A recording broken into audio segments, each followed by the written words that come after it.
زمانہ جاہلیت میں لوگوں کا عقیدہ یہ تھا کہ سورج گرہن اور چاند گرہن عظیم شخصیات کی موت یا زندگی کے موقع سے ہوتا ہے۔ ایک مرتبہ جب اللہ کے نبی صلی اللہ علیہ وسلم کے عہد مبارک میں سورج گرہن ہوا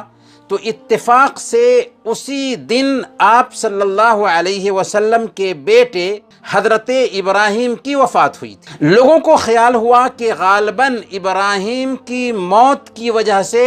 سورج میں گرہن لگا ہے۔ اس موقع سے اللہ کے نبی صلی اللہ علیہ وسلم نے فرمایا تھا، جیسا کہ صحیح بخاری کی روایت ہے، کہ بے شک سورج اور چاند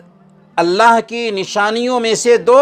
نشانیاں ہیں، کسی کی موت یا کسی کی زندگی کی وجہ سے اسے گرہن نہیں لگتا، لیکن اللہ تعالیٰ اس کے ذریعہ اپنے بندوں کو ڈراتا ہے، اپنے بندوں کے اندر خوف پیدا کرنا چاہتا ہے، کیونکہ یہ اللہ تعالیٰ کی ایک نشانی ہے، اور نشانیاں تخویف کے لیے ہی نازل ہوتی ہیں۔ اللہ تعالیٰ نے فرمایا سورہ الاسراء آیت نمبر 59، وَمَا نُرْسِلُ بِالْآيَاتِ إِلَّا تَخْوِيفًا، ہم نشانیاں اسی لیے تو بھیجتے ہیں کہ لوگ انہیں دیکھ کر کے ڈریں، خوف محسوس کریں۔ محترم ناظرین،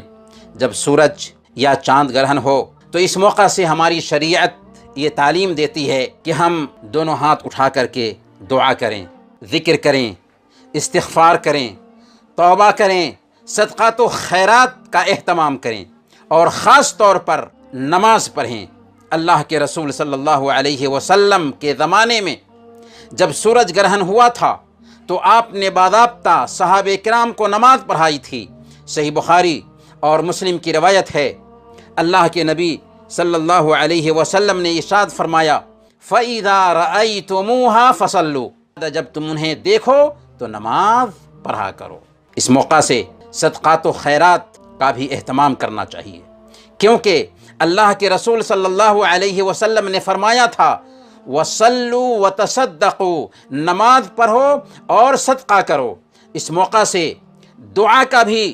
خوب سے خوب اہتمام کرنا چاہیے، کیونکہ اللہ کے نبی صلی اللہ علیہ وسلم نے فرمایا تھا، فَإِذَا رَأَيْتُمُوهُمَا فَادْعُوا اللَّهَ وَصَلُّوا حَتَّى يَنْجَلِيَ، جب تم چاند گرہن یا سورج گرہن کو دیکھو تو دعا کرو،